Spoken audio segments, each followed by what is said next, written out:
You know what's crazy? I had started prep, and then the first week, bro, my weight dropped like 12 pounds, right? Oh yeah. But in that beginning phase, like you just look, you just look flat and fat. You don't look better per se, right? Look, you like, yo, did I lose muscle this year? You That's know? what I'm saying, yeah. But then, okay, so like a few things changed. This off season, I wasn't training arms. I was doubling up on legs, and then my upper body got a little smaller. But that's cool because my legs got improved a lot. I figured once I start training it again, which I did, it'll come right back, right? Yeah. So I started training it again, and the craziest shit happened. Like the first 2 weeks, I lost a bunch of weight, but it's like just flat and fat. The next 2 weeks, bro, my weight shot up like 10 Oh shit. pounds. So I went from like 297 to like 270, bro, or like a little Yeah. more than that, maybe 225. Then I shot back up to like 283, but then way leaner. All that happened was my upper body just like doubled in size just from You training it see, again. you had the muscle, it just responded, bro. You know what I mean?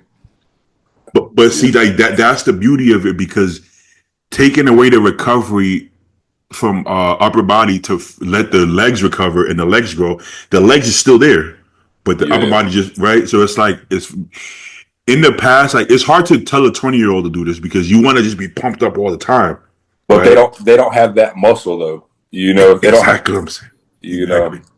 like it's hard though because it's a mind fuck when you're taking time off the upper like you're doing to catch up the legs. So fuck, I'm flat, I'm not as pumped, but like you said, you start trading it, activate, drugs are in, food's on point, and it just responds because the tissue not going anywhere as long as you're eating, bro. You know, you got to, if you eat the food, it's not going anywhere. It might swell down, but it's not going to atrophy. You Oh, know, this is facts to the point that, but this is why you got to have a certain maturity level to be good at this, because it would have bothered and me this 10 years connection is ago. off, huh? Or is that Well, me? I can hear you. Yeah, I can hear you, but I see you kind of freezing a little bit. Oh, hold up. We Is it straight you or now? me? We straight? Oh, I think it's me actually. It said the internet. Okay, yeah, no, it's shit. Yeah, it might You be my back? side actually. You back on my end, bro? Let me pause it again. Okay, but it might be my end because it said someone stable. Who knows? So I can see. But yeah, to the point I You have straight people now? You straight now? Though? good. Okay, got that. All right. To the point that I have people telling me like, "Yo, Yeah, you good? yeah," they're like, "Yo, are you taking a break or something from training?" Because like they trying to say I'm getting small. I'm like, what the fuck? I'm like, what you talking about, bro? Damn. Even the security downstairs was like, "Oh, you lost some weight." I'm like, what the fuck? I didn't lose. It's just because our body went down a little bit, but yeah, it's back Yeah, now, just like that. So it's crazy, man. Once things is rolling and stuff gets activated, man. About 6 to 8 weeks. I mean, you did it in 2, so that tells you how your body working right now. But it took me about 6 to 8 to get things like, all right, skin's a little bit tighter, bruh. Like you said, when you first start taking those like 2 or 3 weeks into the diet, those progress pictures, and you're like, God damn, I look worse, motherfucker. What the fuck? And then yeah, it's like yeah, you just start waking up like, okay, now we turning over. You know what I mean? yeah, So yeah. that's So good news, man. you got to be able to keep your eyes on the prize as far as what's gonna lead to the best look on stage, and That's all it's it's hard. about. That's all that matters. It's hard to do that. It's hard to do that when you're newer to the sport and you want to just look your best all the time. Sometimes looking crazy in the off season doesn't lead to looking crazy on stage, right? So, let's Facts. say a lot of newer guys nowadays, they like to run trend in off season, right? And there's pros to it. There's pros to it. Your strength, and you're gonna look crazy. But what's happening is that they get to a point where it kills their appetite and it fucks with their sleep. You can't. Do you? Uh-huh. I'll ask you a question. Do you? Obviously, you probably use trend in the off season just to experiment. Do you find that when you're deep in the off season and you add that trend, I get acid reflux bad on trend. Do you find that with the food being high, it's more dominant in the off season when you're using trend, or have you not experienced that? In the off season when I've used it, which is either this year or last year, I think it was well, it's last year, but same off season. It was the off season from last year into this year. And I didn't in prep I get bad acid reflux from trend, but in off season it just killed my appetite. Honestly, it Yeah. killed my appetite, and my sleep was just weird. Like I would fall asleep fast because it's off season, right? It's not hard to sleep, but I couldn't stay asleep. I kept waking up.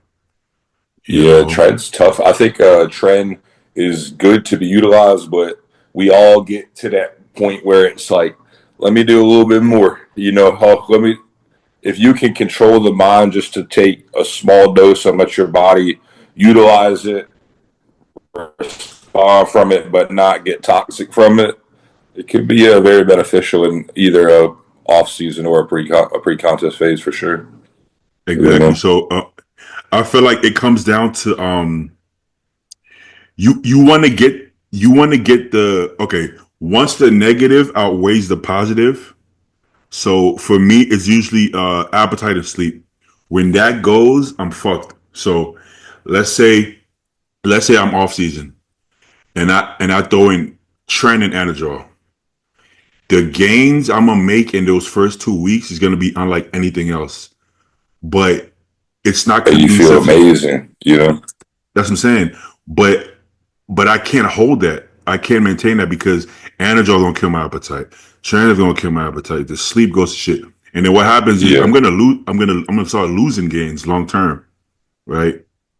I think So it's like we talked about that. Like we talked about on this podcast one time about there being like all individual thresholds, like how much can your body tolerate, how sensitive are your receptors, how easily can you detox and flush these chemicals. I think if we're talking strictly PED use, there's a threshold that is beneficial, and then we all push that up to see what we can like how much we can tolerate. We're extremists, but like you said, back to the off season, if you become toxic and you can't stomach the food and stomach inflammation's irritated and you're not absorbing nutrient and you're just bad digestion overall, you gotta pull the drugs back, man, because food is number one. Food has exactly. to be consumed and utilized and digested effectively and efficiently, and then the drugs get dabbled in, and what can amplify that. And that kind of leads Exactly. us into what we was talking about in that group chat with a T3. Yeah, yeah. A little bit of like a metabolic boost, to just increase metabolic rate to see how much food you can consume, man. Yeah, well, especially if you don't have a gifted metabolism, right? So my metabolism is pretty shitty. So I've tried pushing it really high, bro. And my logic was that, okay, if I have to do 3 hours to get in shape versus 100 to 150 T3, what's the trade off? I feel like the 3 hours of cardio going to do more damage as far as, losing my legs and flattening it out. So in my head, I'm like, already tried that. So let me try this. Can't be worse, you know? Man, hmm oh no, it's just like it's all an experiment, like with that too. Like the cardio, yeah, obviously 3 hours is a lot, but if you can find that happy medium where cardio can strictly be targeted as like metabolically speaking, like burning body fat, but not tapping into reserves of the muscle tissue or skeletal muscle, it's like cardio can be super beneficial as a tool to activate sensitized body parts, like I squeeze the glutes on the ham or on the stairs, or increase the amount of food that you can utilize. Like I just started a little bit of T3, started my cardio, upped it up a little bit, but my food, my baseline diet has went up, but I needed that. Like my baseline carbs was 190 and I was just maintaining 260. Added the a little bit of Cledid T3 into the mix. Cardio still 40 minutes. I start seeing drop 259, 258. But then I was like, ooh, my body composition has changed a little bit. Let me increase carbs by 20%, protein by 20%, and now I'm back same thing, 40 minutes on cardio, the T3, the cleanse, and I'm back to 260, and I'm just getting tighter at 260 with the added food. So it's like I needed that little boost to let my body work a little bit metabolically better, if for lack of a better term. You know what I mean? If you're somebody who has to go really low food, like yeah, as far as you are, if you're down to that much carbs, yeah, you're somebody who needs lower carbs to get in shape. You have to be very careful because it's a fine line to get carried away. Like, oh shit, I'm not getting leaner. Less food, less food, less food, less food. Once you're that guy who's down to really low carbs and your weight is sticking, you can't keep going down. You can't, bro, because that's when you start going. You kill your metabolism. You start going from like utilizing these drugs to abusing these drugs, and then it's like, well, that metabolism is at a rate so fast where you're not slowing down. That's where we talked about in that group chat, where now you're definitely tapping into muscle reserves. You know what I mean? It's a wrap. Yeah. And you're done. For me, one thing I learned is I don't care how low I go carbs, I'll never go zero. I won't go zero. I've done it. And what happened is the same thing that happens when you go low carbs. You get down to zero, you lose a bunch of water weight, you lose some, and then eventually you start sticking at zero. You can't go negative zero, motherfucker. So it's like you got nowhere to go, you know. So it's like you can only utilize food at that point, bro. Like you have to give the body some food, get it back alive, try to get that mechanically working as from a digestive standpoint to get metabolism going. So it's like what you say, when you go no carb, where you go from there, you start lowering the protein. You know? Yeah. So I think part of being a former athlete, I think your body is good at adapting. I know for me, whether it comes to stretching, flexibility, cardiovascular shape, I'm the kind that I could be 300 with no cardio and my stamina could be shit. Within a week of doing cardio, my stamina is like increased 100%, like so much better. Yeah. But that's telling you your body adapts to the cardio, which isn't necessarily good for weight loss because, you know, I do 30 minutes of cardio. Within a week, I adapted to that. I'm not losing weight no more. Then I go. So you got to be careful. So what happens is if I'm at an hour cardio, 150 carbs, your weight is sticking. I'm not going to drop it anymore. If that happens for like a week or two, I'm going up. So I'm going to throw a high day in there. Boom. Sometimes what happens is I start going to the bathroom now. Now I lose weight. Right. That's a big part too, man, is people, you know, will take so many different artificial sweeteners and supplements, and then that just wrecks their digestion and they're irregular, constipated, or diarrhea, either end of the spectrum. And man, like when you're really in tune with what you're doing, like your body is regular, it's a second thought. You know what I mean? But yeah, man, it's a fine line too. Like when you said you get stuck with low carb, cardio is up. What do you do? So say your body weight. So everybody gets fixated on that scale, right? Say your carbs are low, and you're maybe 3-4 days in, you're 260. Cardio is the same, but now you start getting weaker, but your weight's still the same. I feel like you gotta take 1 to 2 days back, give the body a little food, reset, and then go back into where things can turn over a little bit better than what they were. Because, man, I see like now that you get older, you really do gotta kind of prioritize like in a prep what your body can handle to be not like completely run the fuck down, but still do what you got to do to get in shape. Bro, it's like I feel like we're in a similar boat as far as if we let any one aspect of prep go to the wayside, we're gonna look like shit. It's gonna fuck everything up. That's how, and that's not by choice, man. Like, bro, it's like you have to be like, all right, you got to convince yourself you love the cardio, the diet, this, because I can't get away with not doing that.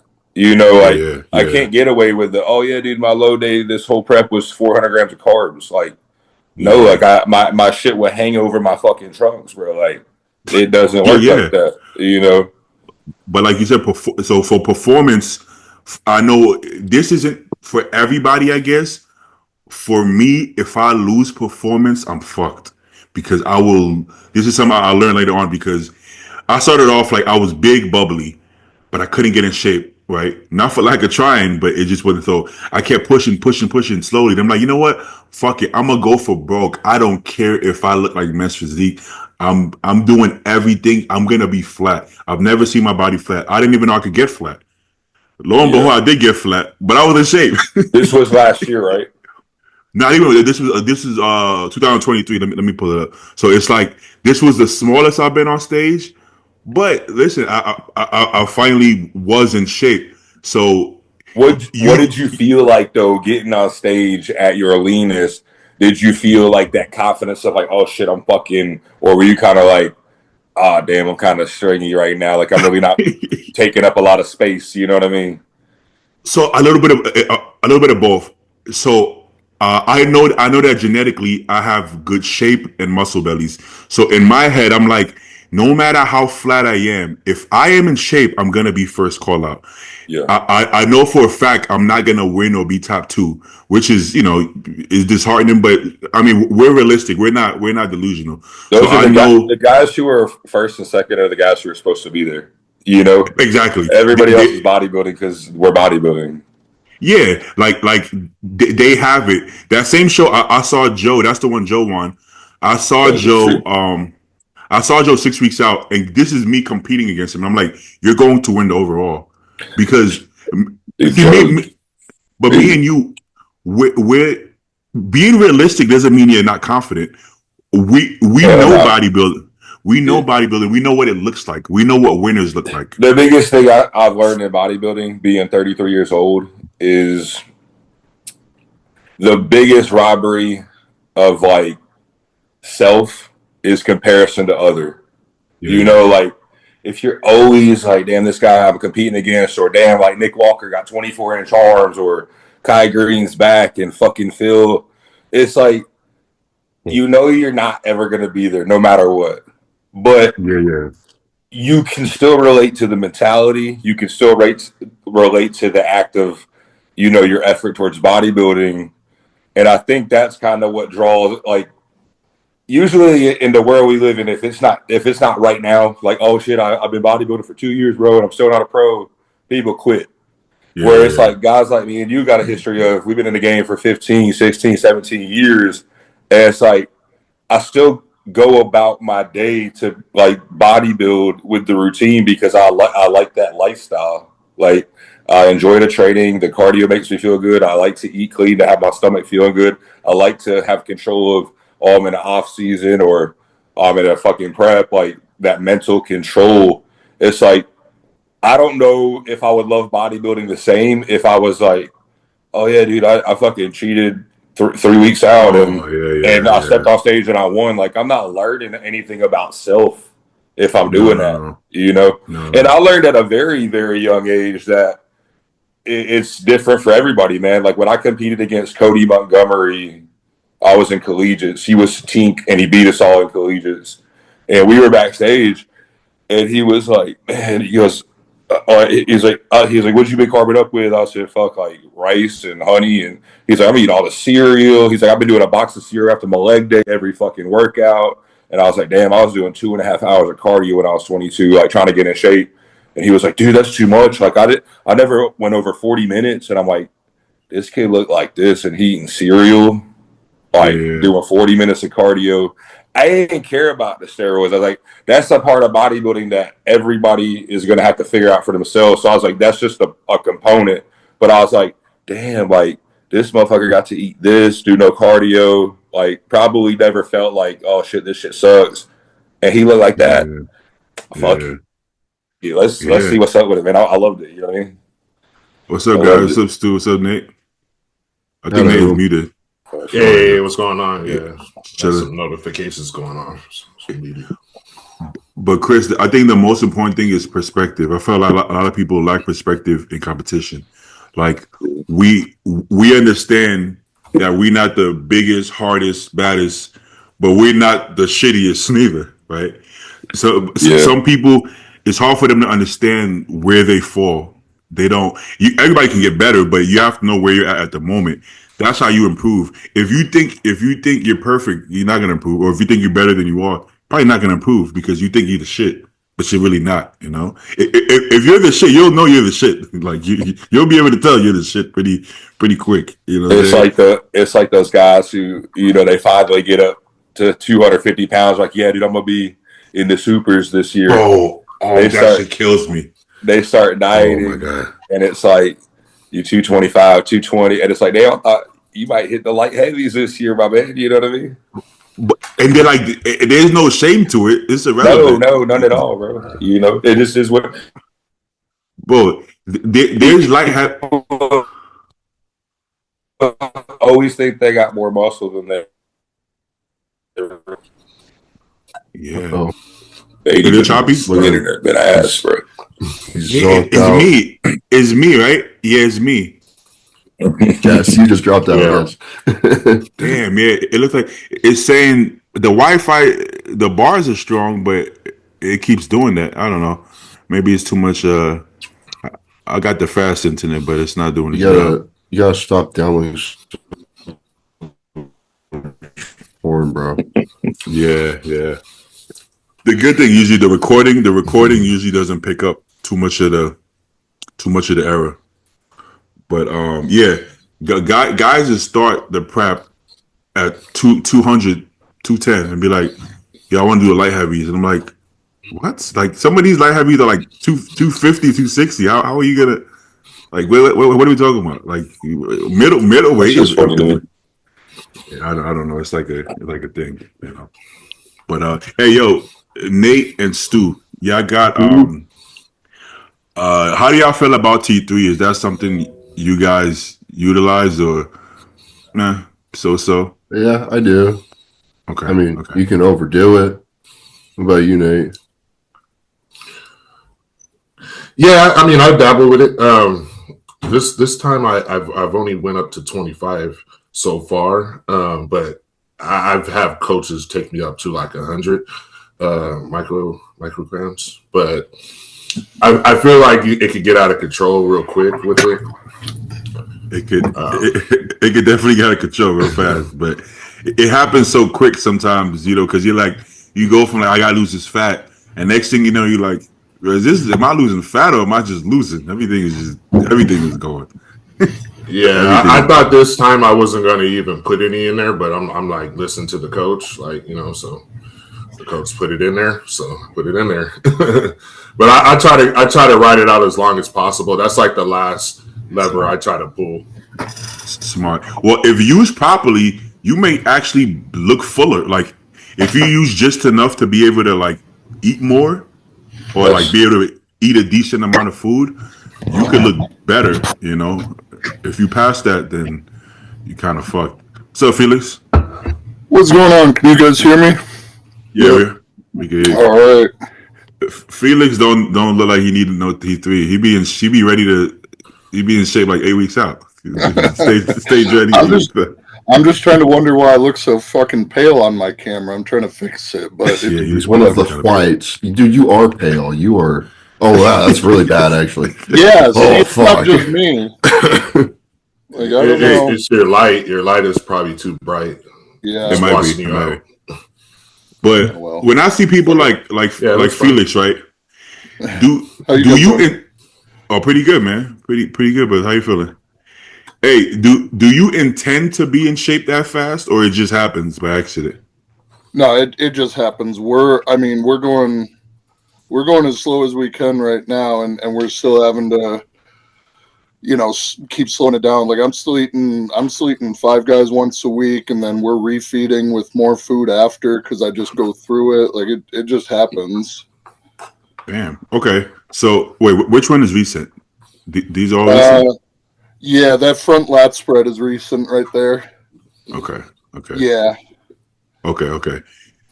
So that's your like food 6 weeks out. Your food never gets that low, basically, is what you're saying.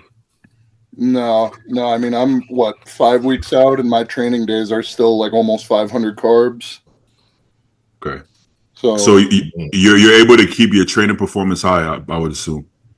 Yeah, especially this year since we've actually slowed the pace and we're not like last year I was literally ready like 6 weeks out and then we held it for 3 shows and it was fucking wild. So yeah, we're eating a lot more this year and just slowing down the pace and I've retained so much fullness and yeah, I can actually get a pump in the gym. I don't feel like I'm fucking dying every day. So it's good. I like it. Yeah. Last year I think there was a show or two Oh that. shit, did he freeze? Yeah, Bro, baby's connection has been out. Beatty didn't pay his internet bill. I didn't pay my end of it. I need to open How many weeks you got, Fizz? go fund me for Beatty's internet bill. There, we got your back. Okay, there you go. Yeah. Yeah, but I was gonna say, last year I forgot how much shows you did, but you did a few there. How much shows did you do again? I did 3 shows last year. Okay, and I felt like you started on the flat side, and by the last show you were full, right? Yeah, exactly. Yeah. So Chicago, we were like 253, and then by the time we got to Texas, we were like 257 on stage. We just kept eating all the way through the shows. So, learned a lot that year. Okay, So. that's what I was kind of getting at. So it's hard for you to fill out. You need a shit ton of food. Yeah, because obviously it's easy for me to get in shape, but yeah, it's real hard for me to fill out. Once I get in shape, it's like it just goes right through me. It takes so long to fill back out, and if I try to just push like a ton of food in a short amount of time, it'll just fuck my gut up, and then I lose my midsection. So I need like 2 weeks to slowly feed into a show and kind of wake everything back up. Right. Hey, if I cut off, somebody else just take over. If I cut off for a minute, somebody just pick it up. Okay. So have you ever tried like insulin to load up, being that you have a hard time? Yeah, I'll do it sometimes on some like if we're doing you mean like before a show? Yeah. Carbon up. Like specifically before a show. I don't remember if I ever have. I didn't last year. We might mess around with it a little, but I don't like putting too many variables in right at the end. Okay. Because there's always a possibility that I could spill. I'm not immune to it. Okay. Do any of y'all ever use insulin to carb up? No. Never. Don't you feel like you're already so insulin sensitive because you've been doing a bunch of cardio and dieting? Like what would be the benefit? Like, what? Yeah. I mean, sometimes I've heard Milo say like, 1,000 carbs a day. So he uses insulin, but it's like, you should be able to still absorb that. And why do you have to fit it in 2 days? Like Felix said, why not give it 7 days instead of, why do you need to have 3,000 carbs in 2 days? Why can't you get that in 3-4 days? I just don't get I don't get the logic, I don't get the logic I mean I'd assume the logic is the super compensation thing. You pull down because I know he also he'll pull his athletes down hard and like really flatten them out and then pump them with carbs and insulin, and it can work for the right person, but I think it's that theory of super compensation of like, you wring out the sponge and then you can kind of swell it to extra more than it would normally be. I don't know if I really believe in it that much. And you're so insulin sensitive at that point, I would worry about going hypoglycemic with insulin use just because you're so sensitive. So let's say we do believe in it. Let's say we believe that if you're super depleted, you'll look better when you fill out because you'll super compensate. If you've been dieting for 16 weeks, aren't you already depleted before the last? You didn't just all this.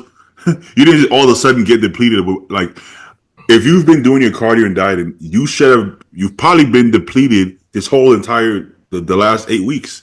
So why do you have to extra deplete the last? Honestly, it just doesn't make sense to me at all. I don't see the benefit, but that's just me. Not if you're in shape. Not if you're already in shape. I think that's the thing, though. I think a lot of Milos's guys, they hold their weight up high, and in the last 2 weeks is when they pull down, And it's not like you don't see his guys necessarily like dry and peeled 4 weeks out, right? Yeah. Right. So Yeah, exactly. Yeah. I Well, and think that's why I never try to be ready like 1 week out, because that stresses me out too much. I want to be ready with at least 6 weeks out was too much, but I want to be ready like 2 weeks out, just so I can slowly feed in, and just if there's anything that goes haywire, I have some time to correct it. I'm not trying to peak in 72 hours. exactly. Hey, Stu, did you ever have a chance to try out the Carbon Up? I don't remember if this was before your show or after your shows that we talked about that. Did you ever try Carbon Up like longer, like earlier, and then I drying mean, out at the end? I always kind of start at like 3 days out. On Monday before a show, I'm not like, my food's not low. If anything, it's like a week out, I'm like lean, right? I'm in shape, and at that point, my food comes up a little bit, from where it was, and I just kind of hold that, but I'm not filling out yet. It's just kind of like holding that weight and look, and then, you know, Wednesday, Thursday, Friday, things kind of gradually ramp up more each day. Does that make sense? Yeah. Okay. I see what you mean. I've never tried like, hammering hard on like Tuesday and Wednesday, and then like Pulling. going high like Tuesday, Wednesday, and then less the next couple days. Like Yeah, I some know what you mean. people do that. Like I remember, actually, I think it might have been like John Meadows, one of his guys. Like he would purposefully kind of spill you a little bit on like a Friday, and then clean it up with like Diazide kind of Yeah. overnight, which kind of makes sense. I don't really do that just because as I'm increasing my food over, Wednesday, Thursday, Friday, my water is also coming down in tandem. So I never really get spilled. By the end of each day, I'm a little bit drier and a little bit fuller than I was the day before. Because usually, like, like a lot of guys who are bigger, like you pee out like 5-7 pounds overnight. those water weight fluctuations overnight become smaller each day that I'm like drinking less water, because I'm gradually filling up and intaking less, and so by the time I go to bed Friday night, like I'm actually pretty close to as dry as I am on like a Monday morning, but I'm fuller because I've just kind of been sucking up all that water that I've been drinking with the food. And then I do pee a little bit more overnight, might take a little bit of Diazide, and then wake up and I'm ready to go. And then in the morning, depending on, how much water I peed out, like might need to put a little bit of fluid back in, or like eat a little bit or a lot. But I mean, for me at least, that's always just kind of worked. Yeah. The best look I saw from you was that night before the show. The Yeah. only issue is that you had so much food in you that that your stomach wasn't in as good control as it is on stage. But like the morning of, like I'm a lot drier. Like I peed like Sure. twice overnight, probably dropped a couple of pounds. And like that was definitely like I know that you were in the hotel room looking at me in California, and like you were like, wow, this is like you're really full and round and stuff. And I was, regardless of stomach, regardless of that. But like there was still water there, Yeah. like just from like being awake over the course of the day and drinking fluid, So Yeah. like overnight, that wouldn't look good on stage. It looks good in a hotel room, but like not on 100%. stage. You know what I'm saying? Yeah, you don't want to take Giant advice from me. I'm not the guy for you. No, but that's always the case, because I'll look back to oh damn, if I look like that on stage, and it's like, yeah, well, in the gym and hotel pics, that looks like your best look. But the truth is that on stage, they would be like, yo, you fat, bro. Look at your ass. Yeah. It's And like that's where it is. It's like my kind of like the top of my glute, and like that's what gets driest, and like my lower back and like glute area, that's what kind of like gets drier overnight. yeah. But hey, not for nothing, man. Like, not to be rude though, but like sometimes some people get away with that, bro. Like I've seen. Yeah, totally. I mean, you get away with a lot sometimes. I mean, even at the cow, I'm looking on stage. I'm like, yo, I don't want to call. I don't want to call a name. I think that's rude. You But don't I'm need looking. to. I'm like, I'm like, yo, some of these guys toward the end are a lot harder than some of these guys up top. You know, and I'm like, huh. But it's like I get it. That's not the only factor. But all things even, I mean, all them guys is guys. Nobody had ugly shape, right? Nobody was like tiny. So it's like, I also understand that there's a different look. Some people look separated, even if they're not peeled. That is true. Some people can, because I can say Andrew has like in person, he has a lot of detail in certain body parts, even though he's not peeled, Yeah. right? I think Tonio is similar, where you see some crazy detail here, but if you really look at his like ass and hamstrings, you're like, okay, he's not as peeled as some of the other lineups. So it's like, Yeah, I think in 2023, his condition, both in New York, in California, and at the Olympia, was better. He was heavier in 2024. Like he talked about that. Like he was like 10 pounds heavier or something like that, at least. yeah, He wasn't as hard, you know. no, he wasn't. At the Olympia 2023, he was peeled, right? He was like peeled. Yeah, That was the yeah. most peeled he'd ever been. I think he weighed like 212 before the show. So like he Yeah. could have competed in 212. Now the thing is, you can't really blame the athlete, right? Because they're going by the judges' feedback, bro. Right? So if Andrew steps on stage and they're like, well, they did ding him because they let Sauce beat him prejudging. But in general, right? If you go on stage and you win these big shows and you're not, you might be the least conditioned person in the call out and you win it, are you gonna then go get drier, or are you gonna say this is the look they want? Yeah, I mean, like your qualifying show, if you're a regular attending Olympian competitor, right? Your qualifying show does not have to be as good as your Olympia look. We all agree with that generally. Yeah. Because like if you're consistently there, it's like, okay, you're consistently winning shows, but like nobody is always 100% consistent in their look. Sometimes they're better, sometimes worse. But like if you're good enough, like in a certain like genetic tier, like you just consistently win shows even when you're off. And Yeah, like that's true. kind of happened with Nick in New York.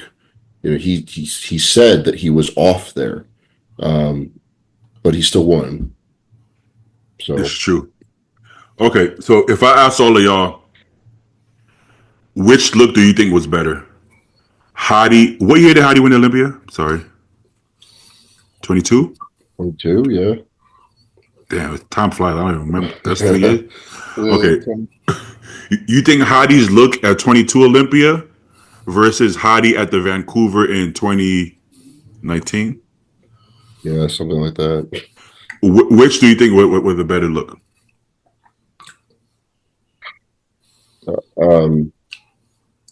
Well, I don't think he would have gotten looked at in the open if he were 2019 size.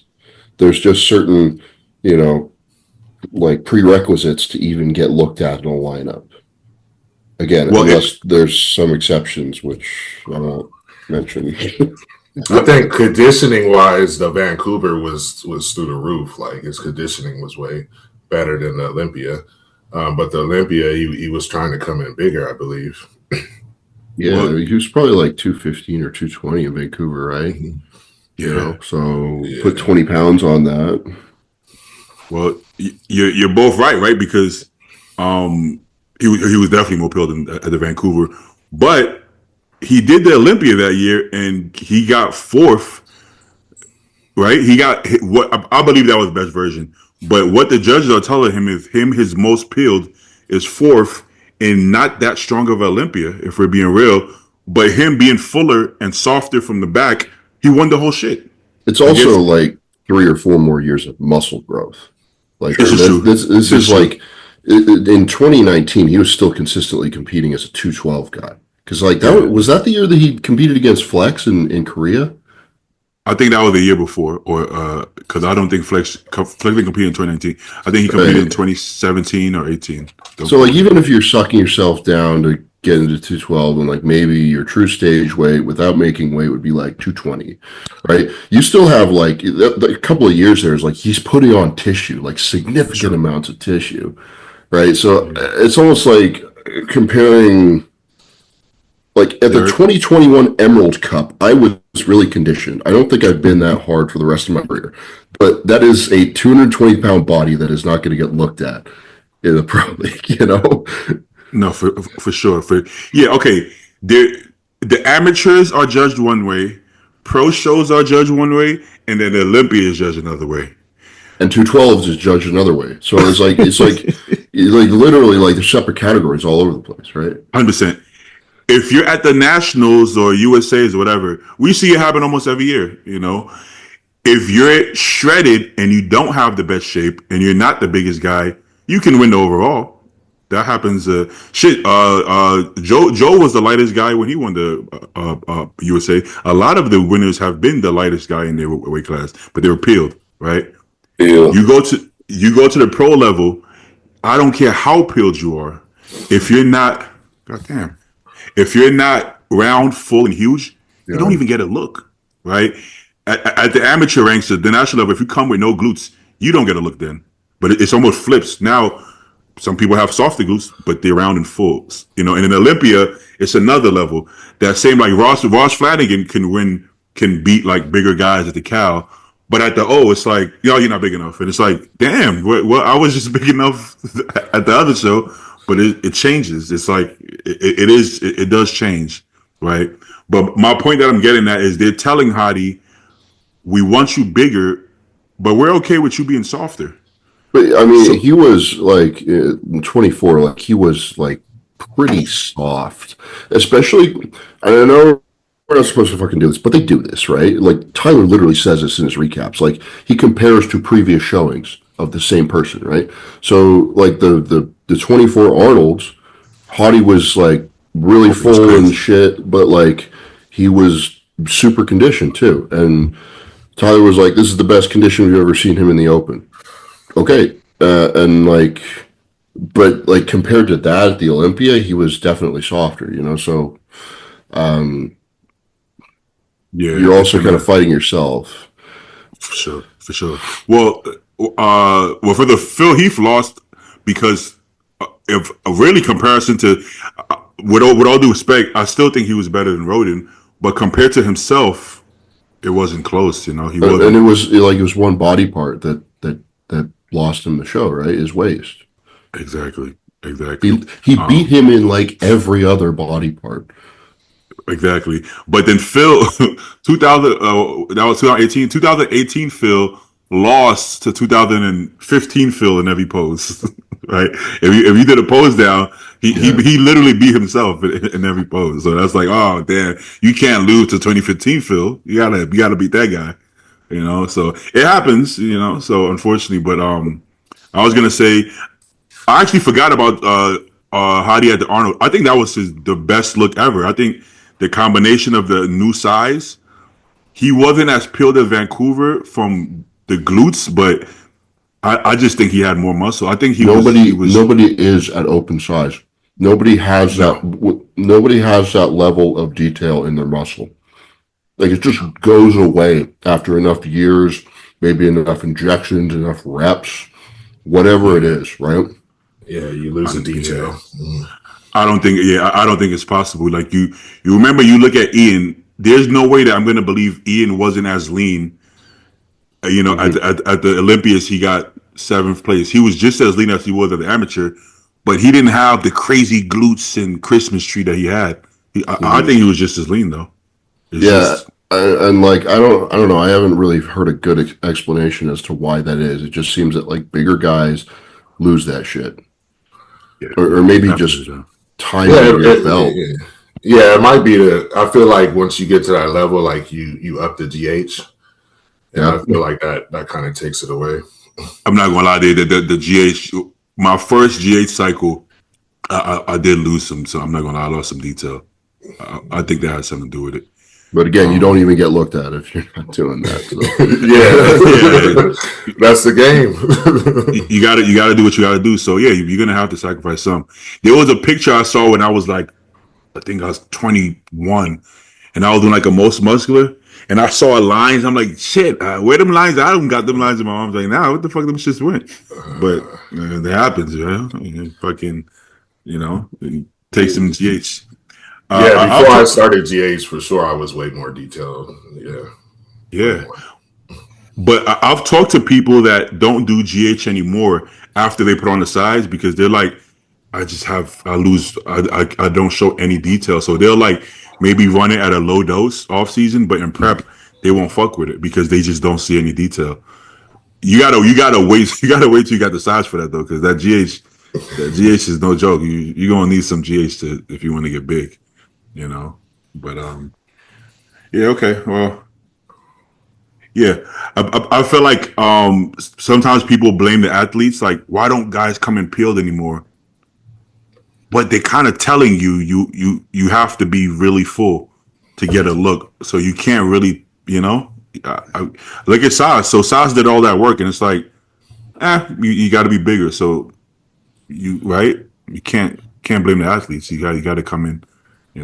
Guys can come in peeled, but they just have to come in big. Really, is the thing. So I think that's a hard balance. Okay, you guys saw the Don Solomon or Dan? Is it Dan or Don? Dan. Dan Solomon said that he wants to have the Olympia at a stadium, right? Okay. Okay. Why? Where'd they find this guy, man? Well, it's like they can't give people the simplest things, like black out a little bit. Like we want a black backdrop. Best we can do is this football arena, bro. Sorry, it's all we can figure out. Where's the disconnect? Like, don't you feel like they're trying to make it some kind of? You guys got me? Yeah. Why do they want to make it some kind of mainstream spectacle that nobody cares about? Here's the thing. I think they think that you can get an average Joe who doesn't know about bodybuilding, and they'll be like, "Whoa, look at those lights! Look at the stadium!" Because it's in a stadium. This must be something to say. I want to pay attention. This is great. I'm a fan now. You're not going to convince mainstream people to all of a sudden love bodybuilding. You actually have a better chance by them just seeing their bodies than seeing the spectacle like it's a concert. But they think like the idea of being like Ben Weider, this idea of bodybuilding needs to be mainstream to be successful. It's making plenty of money. It can't be mainstream, and we don't. Do y'all want it to be mainstream? No, normies suck, bro. If anything, it's already too mainstream, right? This is why we have like everybody thinks they're a bodybuilder. Like I'm doing my first show 2 weeks out, and you're like, I'm really happy. This is like you look your best ever, but this has no place on the stage, and there's no disrespect. Yeah. But it's not something for just people to do just because it's on. He makes valid points, man. Imagine like the Olympia in Raiders Stadium, and you've got like you got like the audience right behind the end zone, right? Because that's all the seats that they could fill, and that's the only place it makes sense to put people, right? And you've got this tacked together, cobbled together fucking stage in the middle of the end zone. Everyone's still too far away to see shit. No. Like, we're in the stadium. I mean, so Dan, I don't think Dan Solomon has a background of he's an event promoter, and like he's like a producer guy, right? He tries to make big events happen. Okay, so that's what he's good at, and he's trying to make a bigger event, a bigger spectacle. He's been in this game, like in this world for long enough now where like you should be a bodybuilding fan and understand what bodybuilding fans want. The people who are actually paying for your goddamn tickets. but you just like throwing shit at the wall. Like, why, bro? Why? It's so simple because everybody voices exactly what we want.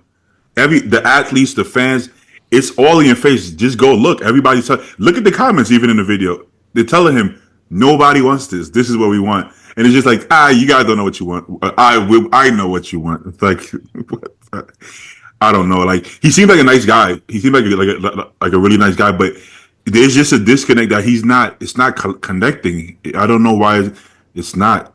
It's just not connecting. I mean, I have less of an issue with them trying to find like bigger and bigger venues. I mean, I understand you're trying to get as many ticket sales as possible. Hopefully down the line, us competitors get some of that money and in the prize money and whatnot. Hopefully I win the lottery. Hopefully I get some of that. But I have a bridge to sell you, Felix. Right. I said fingers crossed, man. But Felix said ticket sales. Don't every year, like 2 weeks out, they say we're completely sold out. The venue is all sold out. Right. That's what I'm saying, though. If they want to find bigger venues, the biggest problem I have with something like that is what Stu said, is just aesthetically, it's nonsense. How are you going to make a stadium work for a bodybuilding show? It's just not the right type of venue. So it's like all other motives don't really matter. It just should be a non-starter because it's going to look preposterous. Does he live in Vegas? Like he probably maybe he lives in Arizona. Florida. Oh, okay. Yeah. Well, I can't even make excuses for him because, like, I figure, okay, if you're in Vegas, right, they have the UFC there, they have boxing matches there, they have spectacle things in indoor arenas, but like this, bro. Yeah, did you guys go when it was at the Orleans? No. It actually was a pretty good venue. I don't know why they changed from that. That was probably the best one that I've been to. And it was like stadium. It was like an auditorium, stadium seating, and it was bigger than the where they had it at last year. It was way bigger, it was affordable for people to go. Like I could stay there. I could stay at the Orleans, man, and the food they had there. You could get chicken breasts and potatoes delivered to your room for like super cheap. It was a good deal. But I don't know when they started producing it, but I feel like that was with the other guy was producing it back then. It was like AMI, right? AMI owned it, and they had a different producer, and then they sold it to what's the guy's name? Jake Wood. Jake Wood, right? And then they brought in Dan Solomon. Was that in like 2018 or something? Or 2020? I was during COVID, right? Or right before COVID. I think it was right before, and then they ate shit during the COVID years, and somehow, man, to their credit, like they still made it happen in Florida. Late, okay, well, they made it happen. Let's say that Jake Wood is low key the man. He maybe he's not maybe taking control of it, but like as far as putting his money where his mouth is and caring about the sport, especially the girls, he take a great care of them. But he's actually. But he's actually like out of being an owner, he's actually like a really good guy to own it.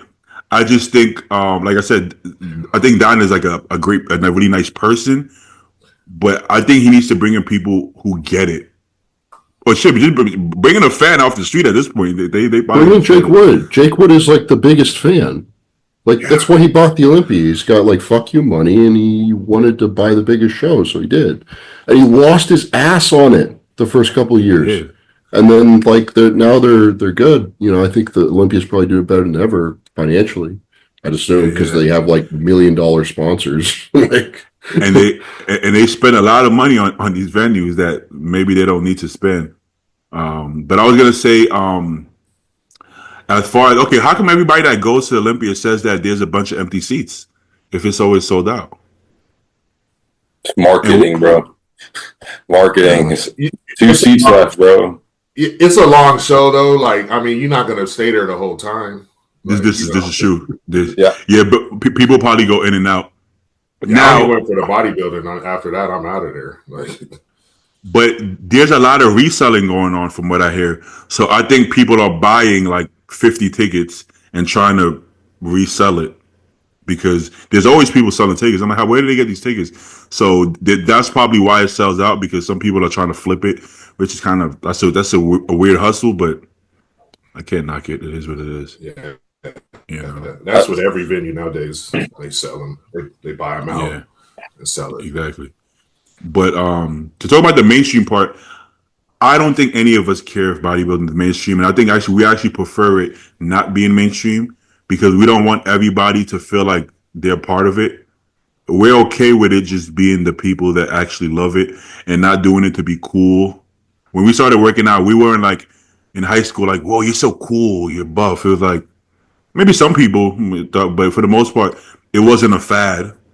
You know, to post the most muscular on your fucking Facebook, you weren't like, whoa, this guy's getting all the pussy, right? It wasn't like it wasn't in style. So I think we're cool with that. We don't really care.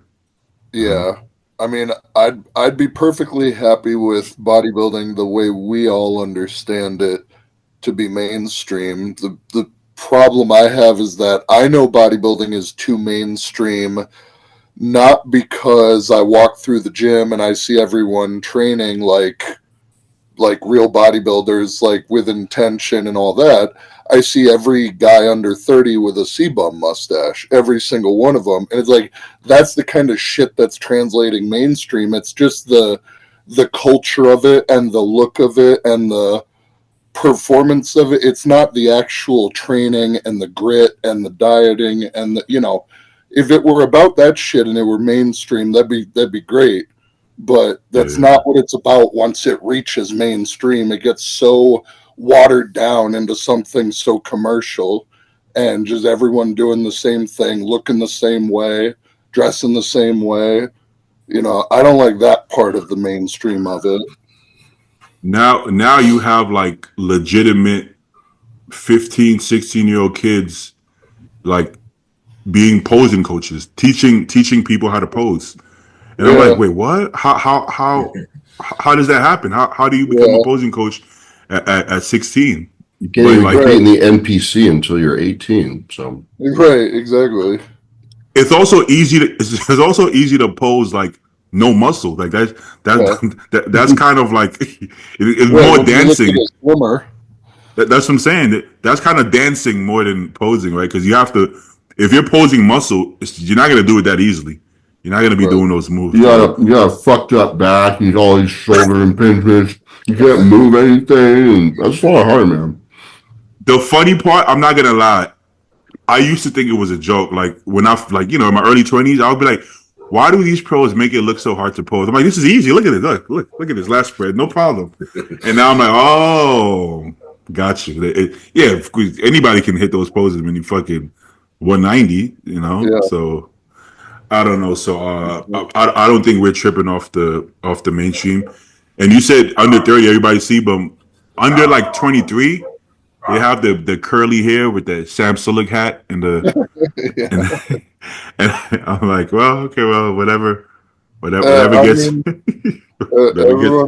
Everyone's got to look up to someone, I guess. Whatever gets you. Listen, I looked up to Ronnie, but I didn't wear combat boots and tights to squat. I just I thought Ronnie was cool, but I didn't have to wear the combat boots. I wore Jordans. So I was like Jordans, man. So I don't know. So I think the whole mainstream thing needs to just we need to forget about that. It's okay. I think we'll be fine. We're not going to be on ESPN. It's just not going to happen. Oh. All right. We got any other? Let me see if we got any news. Share the screen, Michelle. We're how many weeks out? 3 weeks out? I think 3, 4. Pittsburgh. Yeah, I want to say Pittsburgh is 2 weeks. Yep. Damn. Does anybody think Derek can be beaten? Well, anybody can? I think Nick's gonna win. Oh, I've heard a handful of people say that. But Yeah, I think I don't know. It's powerful pose, man. He's good from the side. He's matched up with Derek from the back. From the front, he's larger than Derek. Derek's nice shape. It's going to be cool to see them all next to each other, man. You know what I mean? I think it's very possible, but there's gonna have to be a lot of factors that, right? For Like sure, for sure, for sure. as far as him being his best, and then how Derek looks as well. But Derek, I think you see where he was, what, 6 weeks out from Arnold, 6 weeks out from Pitt? he looks crazy. Improved. They did comparison. He was good, man. But I could always here you go, yeah. But I could also argue that Martin can win too. Like I don't think it's far fetched that Martin can actually win as well. I thought Martin should have beat Derek or could have beat Derek at the Olympia, and it was off Derek, yeah, yes, but still he wasn't that off. He wasn't bad, you know. Would anybody be like, would anybody be completely shocked if Martin or Nick won and Derek didn't? I wouldn't be shocked. I wouldn't be super shocked. I'd be a little bit more surprised for Martin to overtake Derek. Nick, I think, is more realistic because it looks like Nick is going to come in at his all-time best as long as they nail. I mean, he looks fucking great, but Martin I think needs just a little bit more size, just a little bit more time before he can hang with Derek. And I honestly think Derek still wins. I still have it Derek, Nick, Martin. Yeah, I mean, that's a flat Nick right there. Oh yeah, it's getting crazy. You know. That's crazy. That's flat, bro. You know what I mean? That's what I'm saying, because in the past when he was flat, his legs would go quite a bit. But that looks good to me, man. I'm not gonna lie, that looks good to me. Now I will say like a month or so ago, I felt like he was behind. Yeah. I mean, I still think right here on this back lat, there's a little bit more. You know what I mean? To get that look that he wants, because remember from the back in New York, he was pretty off from the back. Yes. And wasn't he the last Arnold he did from the back? He wasn't as tight, or am I mistaken? No. The last Arnold, he was too tight. He needed to be looser. So it was in New York then. Yeah, New York. No, but Nick in the past though, like this comes in last. So like for Nick's track record, this is actually really good at this point because he drops quite a bit of water that that last week or even the last couple of days. I've seen him go from like pretty soft glutes to like hard glutes within like days, but it's a different coach, different method. So yeah, I wouldn't try to pull down more than that. Like I think that's right. I think like maybe one more week, maybe half a week. Like yeah, he's close. He's real close. yeah, I mean, he looks fresh. Like his muscles popping. He better be fresh. It's been a minute. Facts. No, but I think it's only been a year since you were on stage. Shut up for Nick, though, bro. Like he has to come in pretty ridiculous for him to be the Nick Walker that he was a couple of years ago, to be respected on that level again. Hold on, go back to the front. Hey, Stu. If you miss 1 year in bodybuilding, that's like 3 years. It's like dog years. I know. It's like I mean, what happens if Martin comes back and beats Nick? Like this. I mean, Nick's stock falls off a lot. You're gonna get dinged for certain weaknesses, but how much should you get dinged? So let's say, okay, Nick's legs aren't as big as his upper, but that discrepancy, right? How much should you actually get dinged? Like, right? Let's take out Nick, right? Let's say just Derek on his own at the Olympia lineup. Okay, you look at all of them. His legs and upper has the biggest difference. Just let's say in the top three. Should he then? He didn't win, right? So he got third. That's kind of pretty big from first to third. But how dramatic should it be? Should we say, well, look at him and Martin. where Martin's legs is way more balanced, Martin should beat him. Then you go Andrew, right? Like how far back does that discrepancy move you, or it depends on everything else as well? I think it depends on who's in the lineup. You know what I mean? It's our sport is comparisons. You know how you match up to somebody else. Yeah, it's that call out, and then whatever you rank in that call out. I mean, that's what they give you. But I wish it was more granular, where we knew exactly the points difference. You know, like what they got docked for that, but it's not. It's just subjective. Like they're moving around. There's 1, 2, 3, boom. 1, 2, 3, 4, boom. Like, you know, like they're doing it quick like that. They're not doing like, oh, okay, this, that. Do y'all wish there was more of like I don't know how to explain this, so I'm just going to try to say it. So say like you get first call out and they run you through 3 rounds, and every round is scored like on a scoreboard. And so say this person's getting harder in the second round, and this person scored a little, or the judge that scored them the first round was a 3, the next round was a 4, and then back to a 3 because he faded after the second round, and you do a mandatory 3, and it's more like instead of just comparison poses and bodies, there's more of like a scorecard. Does that make sense, or am I kind of not making too much sense right there? I would love to see the notes even like where it's like okay, front double bicep, boom, and then it flashes the judge's score up there, who's in wherever, next pose, and it's keeping track, you know, as they program their shit up. I think that would give like more engagement to the audience of being like, oh, this is really what the fuck's going on, because it's not like we're keeping score and points or whatever. Our score is based off the judges. So if you want people to be really into the fucking show and cheer, and this guy can push this guy or whatever, this guy's drying out as the comparisons are going, I think that would just bring more excitement to the prejudging. And then it's like, oh shit, this guy's behind by 2 points. Like it could go any way, and build up the height like that, as opposed to, oh yeah, I saw the scorecard, you're only losing by 2 poses or whatever. Like let everybody know what's up. But yeah, even on the scorecard, you don't know that you're losing by 2 poses. Yeah. No, to be honest, I think they should have the judges' names on the damn scorecards. Know who, because we know Tyler's opinion. He's making the videos. He even said, "Oh, I've seen him say, yeah, me personally, I had this guy win. I had Breon over Urs. He's up for with him. If the head judge is willing to say it, shit, he could put them names. Maybe they think somebody's gonna beat them up or something. But you can't manipulate the storyline if you do that. You know, True. So it's not like a sport. And like I don't like that idea of fading in rounds when there's not predetermined time slots for the rounds.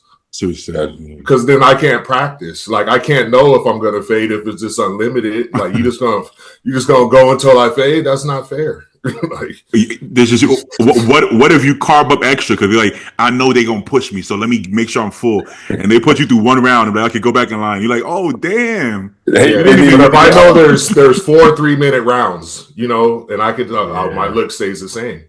But no, this round's gonna be 4 minutes now, and now I'm fading and I lose the show. And I lose $100,000 because I wasn't able to practice accordingly. But they just want you to practice unlimitedly, like, and just be ready. Some people like that battle aspect, but you could also look at it as like, is it supposed to be an endurance contest or a physique contest, right? Correct.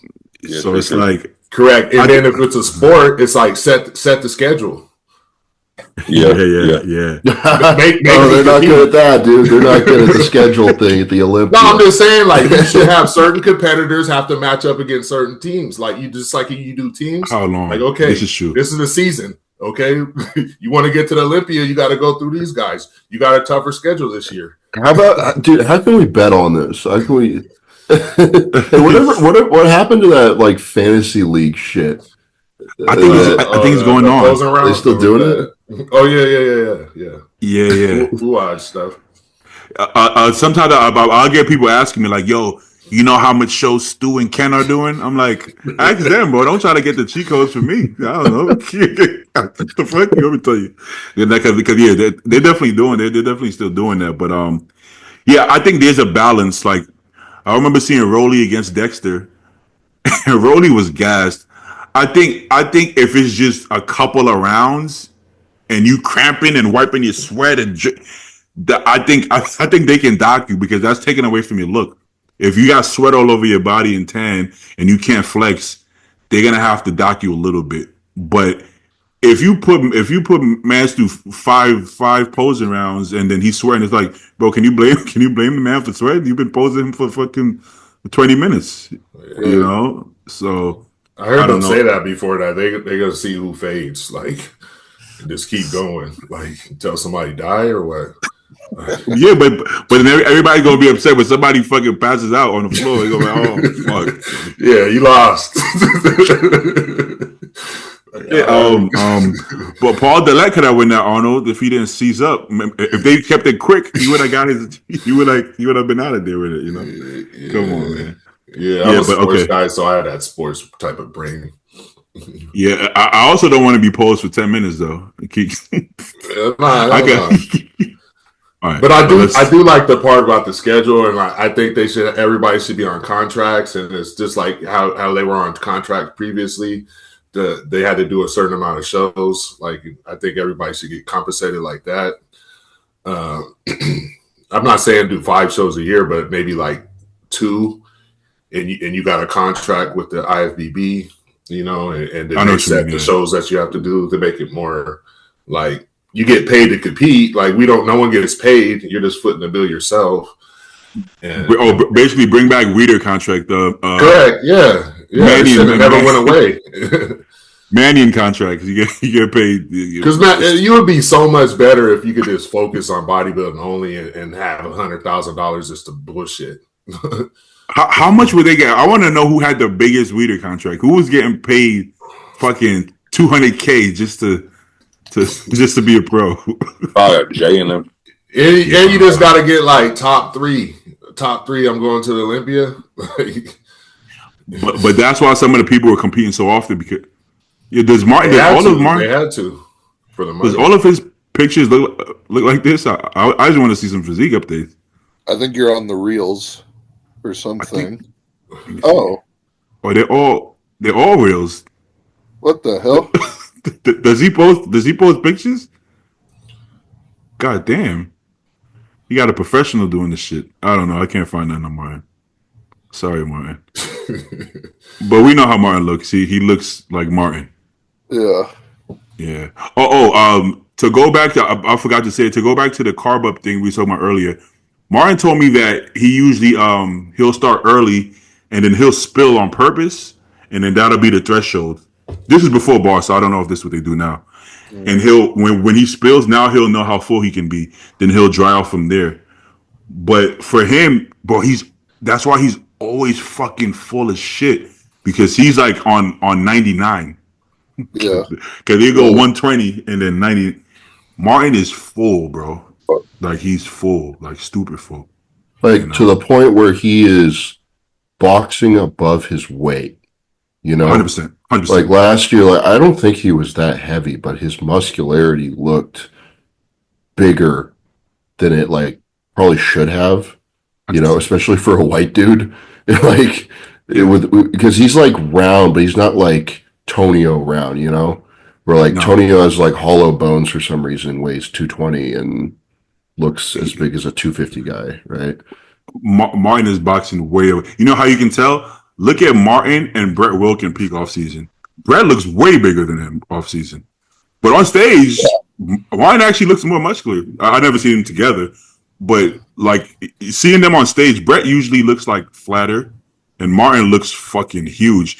Brett probably weighs more than Martin, but you couldn't tell looking at it.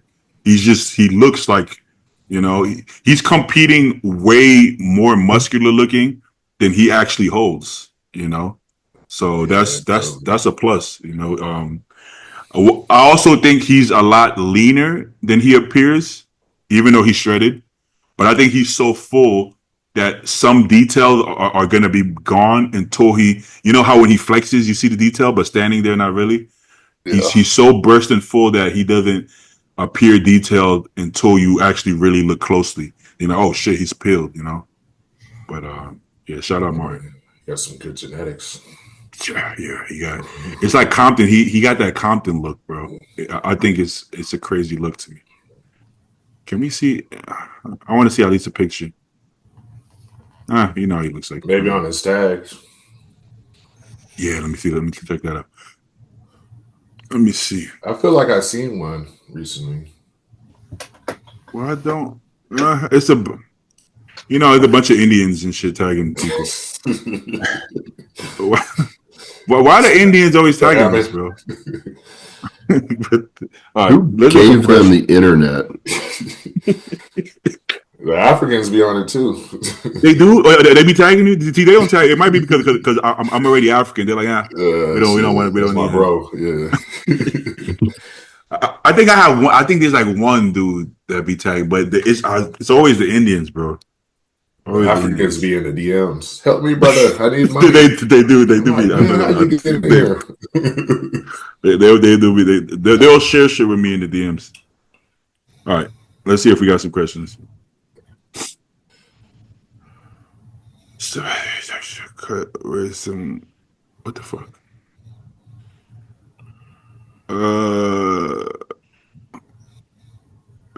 Have you ever used anything like a beta blocker prior to going on stage to help with nerves? Yeah, I've done that. But were you taking it the whole time or only before stage? It would be like the last day or two before a show, and then the morning of, I'll take like 20 milligrams of propranolol a couple times in the day. And that's a beta blocker. It's not really used for like the heart stuff like Nebivolol is. Same class of drug, but it's shorter acting and it's good for performance anxiety. I don't really know if I need it, but like sometimes, you know how you get like that butterflies in your stomach, like flipping, feeling in your stomach.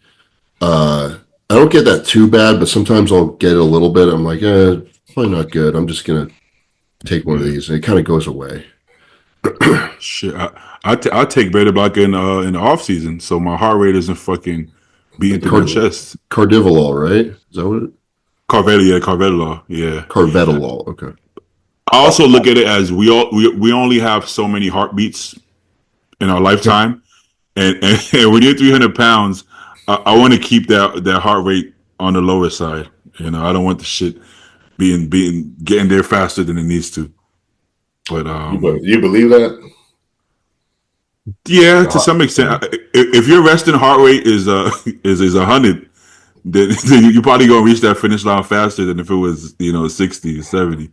But to each his own, bro. Yeah, because I'm like, if you're an athlete, I mean, I feel like your heart rate is like 200 sometimes. So it's like, man, how many times did I go to 200 playing linebacker? Yeah, but it balances out because your resting heart rate drops. Oh, right? You're saying the average is out? Yeah. Yeah. So what happens is if you're always keeping your heart rate high with like intense cardio, now you're resting like a boxer. Like their heart rate, when they start camp, it might shoot up to average. I don't know. It is while they're boxing, it'll shoot through the roof. But now resting, it'll go down to like 60 or 50 even. So then it kind of, So yeah. I think. We'll see. I don't know what happens to LT because he was a crazy linebacker and he was on that coke. So I'm sure that increased the heart rate quite a bit. Yeah. Hey, you guys, I got to bounce. But I've never took anything like that, brother. All right, Chris. Hey, I appreciate you guys having me on, man. Of course, man. Anytime, brother. All right, man. Peace. Okay. I feel like that's kind of like what I get on stage for, is that feeling. Like, like I want to feel like that. Or like the butterflies and stuff? Yeah, I want to feel like I'm on a stage. Like I want that pressure. Like I don't feel like it does anything to my look. I mean, I would take something if I felt like I got watery or something. Because of my nerves, but I feel like that's like part of it, Yeah. Some people get really bad nerves. Like I had a client, he started sweating, started cramping, like nerves to the point that it affected his body. Everybody doesn't get that though. But some people, like, their nerves just go crazy. A guy like that, I would want to find a way to get him calm. But I don't think you control it. I think some people are their brains are more nervous than some people, just genetically. I think. Yeah, that's how mine is. But I don't know. I feel like bodybuilders, we go down that slippery slope of always wanting to take something to solve a problem, and it's like now it's like you got to stop it at some point. It's like, do you really need a drug for every single thing? Yeah, I like drugs. I'm not gonna lie. Yeah, they tend to work quickest. They do. I mean, if it works and I don't get any unwanted sides, I'm cool with it. But it's like sometimes it gets to be a lot. If I could avoid it, I try to.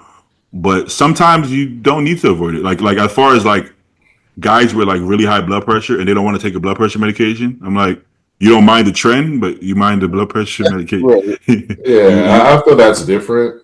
But but like, I feel like there's a lot of gut issues because of all the stuff we take. You know what I'm saying? It's like your stomach can only take so much shit.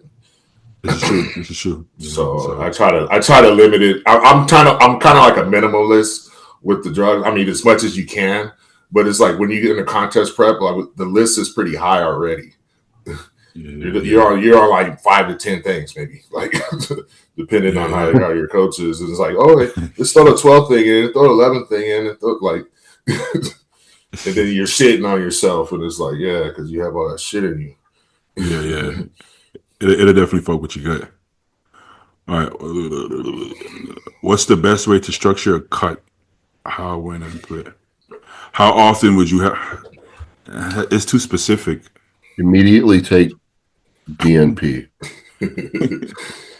Hey, now the DNP does work, but it's like it's. Of course it does. See, we're going down the road again. Throw one thing in there. Why did they get such a bad rap? Retards. Because people do fucked up shit with it. Maybe. Yeah. It's like anytime somebody talks about insulin in a way like, oh, it's dangerous. I'm like, what's dangerous about it? You'll die. And it's like, how the fuck do you kill yourself with, unless you're trying to commit suicide? How would you kill yourself for insulin? That doesn't, you know what I'm saying? Like how? Unfortunate timing. Maybe. You cut out for a sec. You cut out. But yeah, it's hard to die from insulin. Yeah, I agree. Bro, if you intentionally try to kill yourself from insulin, it's hard to die because you're gonna go eat. You're gonna be like, oh, and then you're gonna go get something to eat. So it's like, how do they have by? It's hard to have by accident. You can't even go to sleep. It's like a woman's way to commit suicide. You know, it's probably gonna fail. It's like doing it for you were serious. You were serious about killing yourself. Fucking stick a gun in your mouth like a man. But do you really think you can fall asleep while you're hypo? Like yeah. But when I'm low carbs, I can't sleep. So how would I sleep when my blood sugar is that? You know, like I can't fall asleep even when I'm just cutting half the time. I think it would be like when you're already asleep and it peaks. You know, like if you don't know you're using a certain insulin and it peaks hours later and it peaks in your sleep and now you took some fucking drugs. You took some drugs to go to sleep and now you can't. Your body's not gonna wake up and you die. Like that's the only way I think it happens. Dudes be going to bed like, I'm done for that. Let me take insulin and melatonin. I'm gonna take some melatonin and a little insulin, GABA. Okay, go to sleep. You know what I mean? Like, well, they're not taking Humalog or Novolog, and they take some like the bullshit from Walmart, and then the long peaks. Yeah, then it's like they're not savvy of it, and then now they're in trouble. And I don't like the long acting personally. Yeah. I'm not a fan of that. Yeah, but maybe while you're driving or something, and it peaks, and you're like, "Fuck, I don't got no snacks." Yeah, you've never heard any stories like that? That's like for sure. It's never happened to me, but like I think that's kind of a common thing. But you know from that point, from where you're like, whoa, you're getting blowy till you dying. There's a lot that has to transpire between that. Like you got to be a retard. Like again, you have to be stupid for this to actually hurt you. But yeah, but Honestly, though, most people don't need it anyways, so you shouldn't have that problem. I don't. I don't do well on it personally. Stu probably does really well on it. You stay pretty lean. I like some insulin. Yeah, I dabble. Felix will probably do well on it. Felix, you pretty lean guy. I'm the opposite of you. I like a lot of basal insulin, long acting. Yeah. Oh yeah. What's a lot for you? Well, I mean, it's obviously depends on carb intake, but like in the off season, I'll get up to like 20 to 25 IU AM and PM. Oh, wait. AM and PM? Yeah. Lantis? You said basal insulin? It's not a lot. Yeah, so I'll get up to like 50, and I've gotten higher, but just for my blood sugar, I don't need to because I don't have high blood You take sugar. it at night before bed? Yeah, Lantus, sure. Oh, really? Okay. I've never done that. Yeah, you split the dose in half because it's such a long half life. You're not going to go hypo as long as you're in a calorie surplus. You're getting carbs in, so and that way, instead of taking one giant dose a day, which could lead to a little bit of a spike, you just break it in half, and it's a perfectly consistent 24-hour stream. Yeah. So don't do that with Humalog though, kids. You learn something new every day. Don't do that. Like earlier, I made a joke that people take melatonin and just ain't go to sleep. Felix actually does it. He actually. Yeah, well, I mean, not Humalog though. Hey, don't get no ideas, anybody. Fucking. my melatonin comes in a vape. Oh, okay, yeah. Yeah. But yeah, I like it. It works for me, but that's also because I don't get really fat easy and whatnot. So it's not like it's storing a bunch that some people deal with, like that just spilling over like crazy from that higher insulin. I could take 6 IUs of Humalog with my pre-workout meal, go work out, have the best pump of my life. Like, whoa, I look fucking insane. By day 3, I'm like, whoa. I'm like, holy shit, this is not good. And then if I go a week, I look like a sumo wrestler. I'm fucked. Yeah. I'm just horrible. Yeah, see, and that's why I'll use Humalog sometimes in the offseason. Like, I mean, we've all done it for fun, I hope, where you have like a big ass cheat meal and you pump some Humalog with it, go get the pump of your life.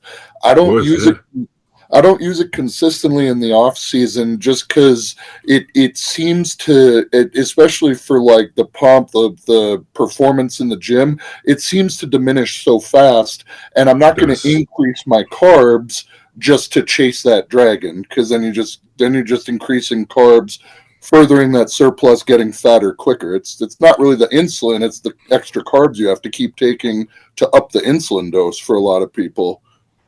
It could be a slippery slope. I've seen people master it and make some crazy gains, but because the pumps feel so fucking good. Exactly. Yeah. But anytime I do it, I'm going to. I wouldn't even say fat, because I don't think you can put on body fat that fast. I think it's just watery. Right? Yeah. It's a ton of water retention and everything. And a lot of people might mistake body fat for just gut distension, again, from trying to slam a bunch of carbs in a pre-workout drink, and then you're waterlogged at the gym and you wonder why you have a belly. I mean, I'm talking people who aren't experienced. They'll mistake rapid body fat for like their just gut is blown out. This is true. Yeah, it's true. All right, let's do probably one more. Experience off-season sleep. Now everyone knows I'm a big fan of insulin. It's not as common as it used to be. I don't think. Well, I could be wrong, but I don't think a ton of people take insulin like at one point. It's not as common as what growth hormone is much more universal. But people take growth now. We live in a golden age of cheap, generic Chinese growth hormone. I was gonna say it's because it's affordable now. But like, holy shit, dude, we are at risk of that age ending right now. I don't know if you guys know what's going on in China right now, but not, bro. Shit's kind of fucked up. Yeah, I pay a little bit of attention. I've actually been wondering if that's going to really impact supplies of like underground labs and stuff getting their raws and whatnot. I think it already is, man. Good luck trying Primo, to find have you seen Primo right now?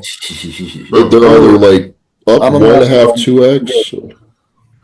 Forget Primo. There's no more Primo. Primo is over.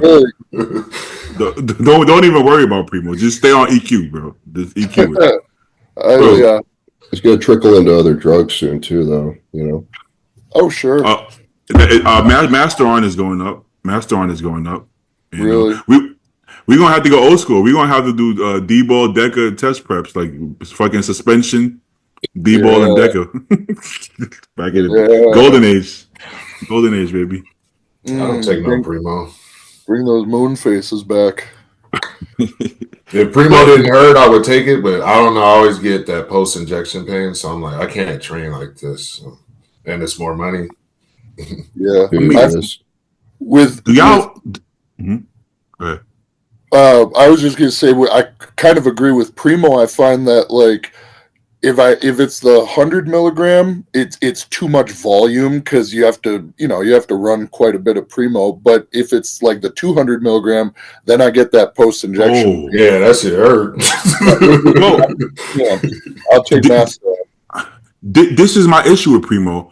People love Primo, and I'm like, I don't get anything from it. No, bro.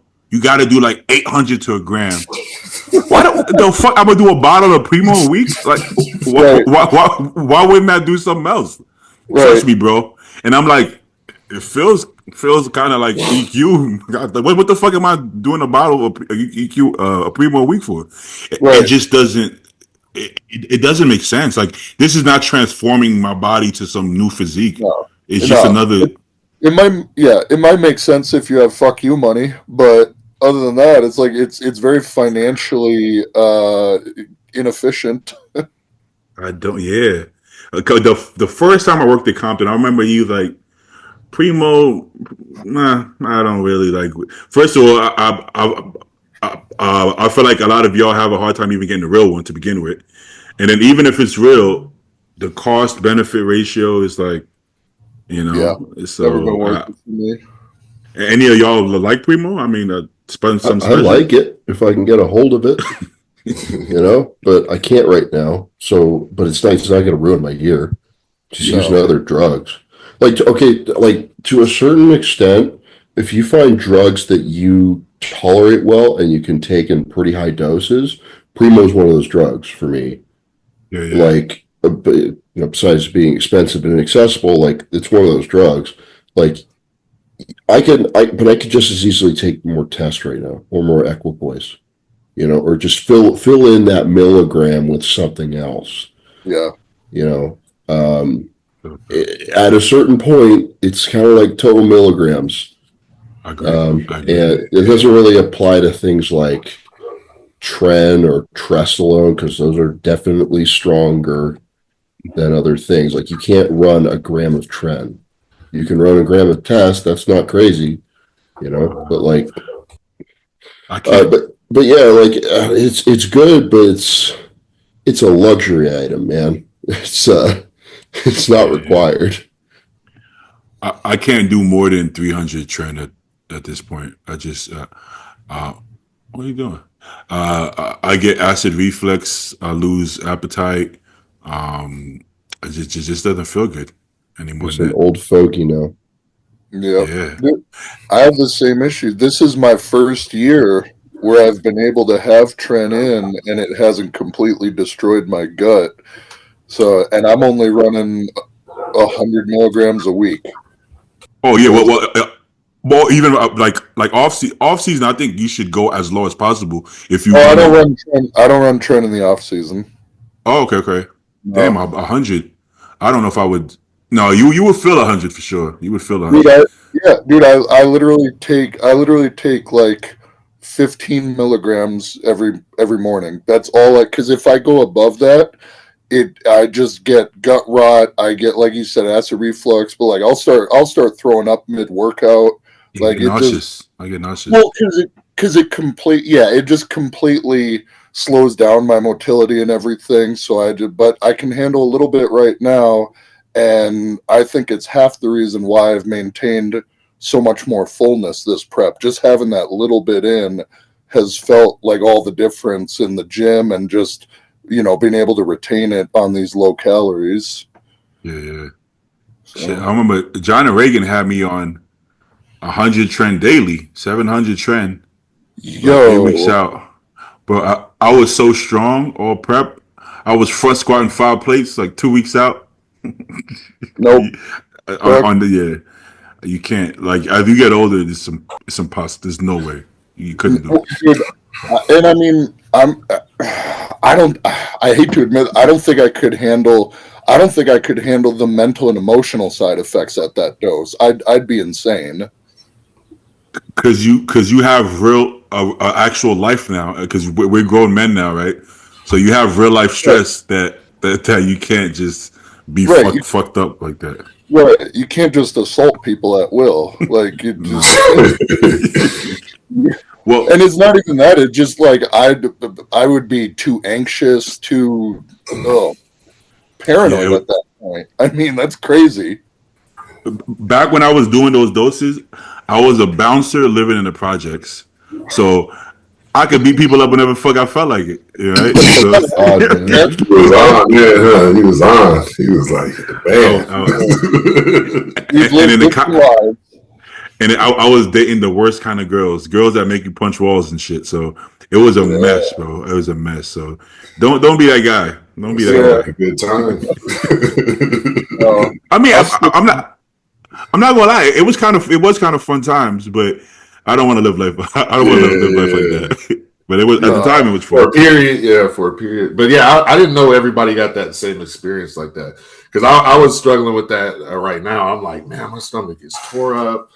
I was like, I don't even know if I could do this anymore. I'm like, this might have to be my last prep. Like, Yeah, I think it was like rough. Yeah, I think if I'm not mistaken, it just like trend specifically severely slows down bile production, so you literally like can't digest quickly, so the food just kind of piles up inside you eventually.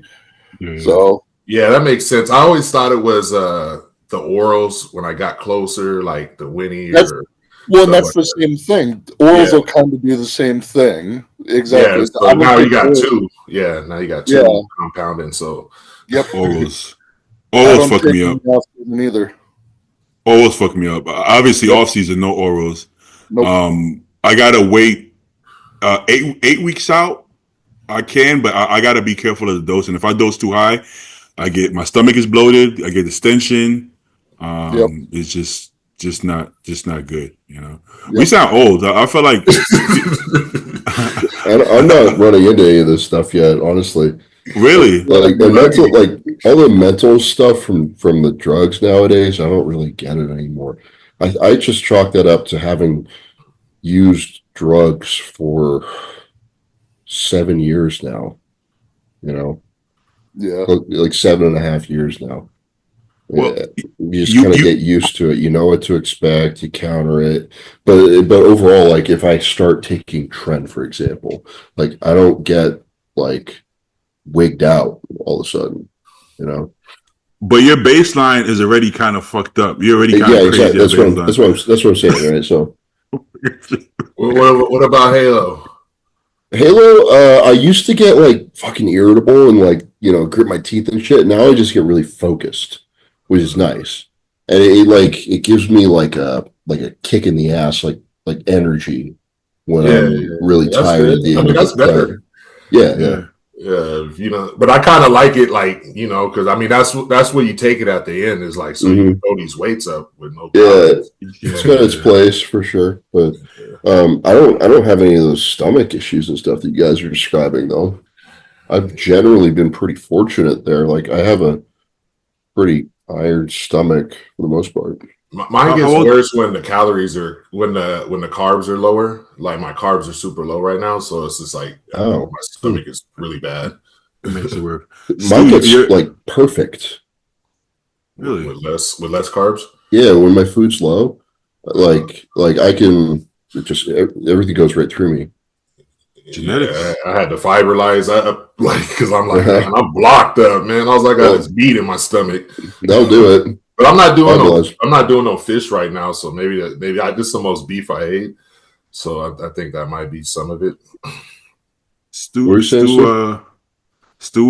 27, 28? 28 now. Oh, you getting close, man. I'm surprised you haven't felt any you're getting close. It's all downhill after 30, right? You take a motor, like, hey, you're almost there. Yeah. I mean, I gotta say, like, the rest of my body, like my joints and stuff, like, doesn't feel as fresh as it did like 3 years ago. I don't have any injuries, like proper injuries, but it's just shit kind of hurts more and things just hurt for no reason now. You know? Hey, Felix, what's your age? 32. Oh, okay, all right. But I wasn't sure if you were younger or older. But I'm like, I don't know, Felix. I get that a lot. Yeah. Yeah, I can tell. So, all right. Let's see. Let's do one more question. Well, first of all, Felix, I didn't ask what shows are you doing? I haven't. Legion and Toronto. So we're 5 and 6 weeks out. Oh, 5. Okay, and Legion is in Nevada. Reno. Okay. Yeah, it'll be fun. Can I don't know. Can you drive there? What's that? Can you drive there from Minnesota? I have no concept of how big the central U.S. is. Yeah. So I don't know if that's totally off base.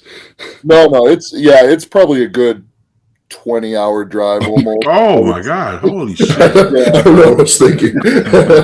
You can't drive there. Yeah.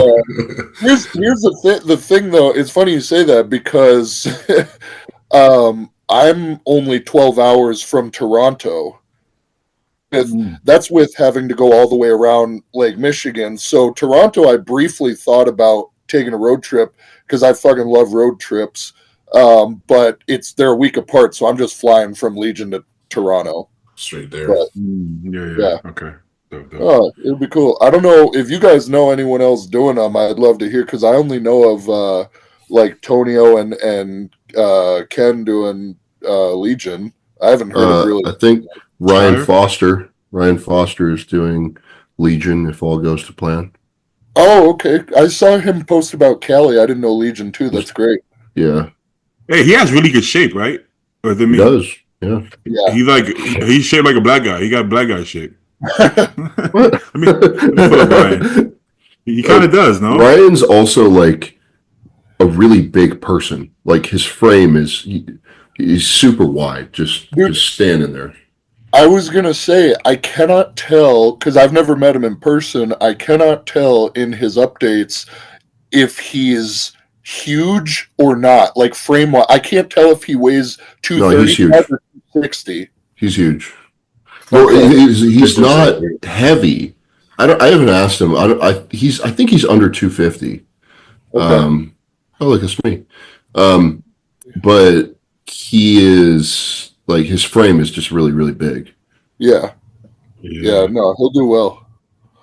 Well, usually when you have a waist like that, you don't weigh a lot, you know. And if you have round muscle bellies, you look bigger than you weigh. You know, he's not. His waist isn't tiny, honestly. Like it's really pulled in right now. Yeah. But like again, his frame is just really big, right? So like, it's small in comparison to his shoulders. I mean, his problem for a long time was getting his quads to like be big enough for his whole frame because, and I think they're there now. But for a long time, it's like his waist was like a little wider. His shoulders are super wide, and then his quads were like big, but they weren't like big enough for his body. You know? Yeah. So this is debut. It is, yeah. Nice. Did he start a prep and something happened? Possibly? Yeah, he was going to do Vancouver with me last year, but unfortunately his stomach just went haywire. He had a lot of problems with hiccups, like severe. Doing the trend, Bro, that shit is bad. So yeah, It's bad. I think that might have been one of the things that was instigating it. I don't know what he's doing right now to prevent it from happening. But because earlier this year he was lining up to do Detroit, and he had to like pull the plug on that because he got the hiccups again. It was like he went the longest time, no problems, everything was fine with his stomach, then all of a sudden hiccups again. So he had to like push it back to the Legion or Cal rather. Trend, Clen, orals, and stimulants. Hiccup City. Yeah. For certain people, I think it like I don't know what he's doing to like avoid this right now, but like it's like your vagus nerve or something gets overstimulated. yeah. That controls like the opening and closing of your the top of your stomach. I forget what it's called, and it can cause hiccups, I think. So, Bro, my second show I ever did, I had to pull out. Oh no, was that my first? Yeah, my second show I was gonna do, I had to pull out because of the hiccups. It got way too bad that I got nervous. I've seen people throw up from it, start throwing up from it, and How long did you have them for? we talking about like probably 6 weeks, but it kept 6 getting worse. weeks. Yeah, but it went from like when I was thirsty, I would get hiccups. Drink some water, it would leave. Then I would drink a bunch of water, it wouldn't leave. Then drink more water, it wouldn't leave. Then it would happen more and more often to the point that you get scared, bro. You're like, what the fuck is gonna happen? Oh yeah, yeah. Yeah, I had them, and it was almost 48 hours. But it was like nonstop. I couldn't even sleep. Like, and then I went to the ER, and they were like, "Yeah, you haven't had them long enough for it to be an issue." And I'm like, "Shit!" But eventually, they just went away. I don't know what caused it, but I was doing COVID. Like, I started wearing a mask, and then somehow my breathing with the mask solved it. And I guess I wasn't throwing anything in my mouth. That shit's scary. That shit's scary. I feel like it has something to do with your gut too, because I usually get kind of like heartburn or like acid reflux at the same time when that happened. But yeah, that was Ryan's problem. Is like he basically couldn't eat because he would just hiccup and start vomiting up his food. He couldn't sleep. He got down to like getting 2-3 hours of sleep a night. It just absolutely wrecks him. So. Well, yeah. Prep is crazy. you got to think something like that never gives you peace 24/7. I mean, forget even the physical side effects. That's mental torture after not long. Yes, it absolutely is. Yeah, that'll drain you. At our size, like it's too much muscle to be hiccuping. Jumping out of bed. Yeah. 80. Yeah. We should get Ryan on if he is up for it. I'll have to convince him. Yeah. Tell him. Yeah, some people. Can y'all see me?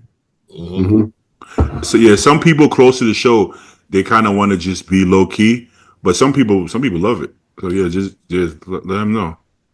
Let them know, and then I'll send him a message. I don't think I've ever talked to him. We just know him from social media, but I don't think we've ever talked like that. He seems He's in Texas, physique, man. Too? He lives in Texas too? No, he still lives in Oregon. Oh, he's in Oregon. Oh, okay, hometown guy.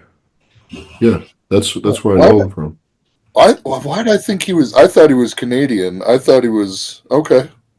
Whoops. I would tell him that. You see there. Close. All right. One more, and then we call it off. Yeah. Okay. What do you think about using Masteron for anti-estrogenic effect versus just taking an AI? I think it's very popular right now.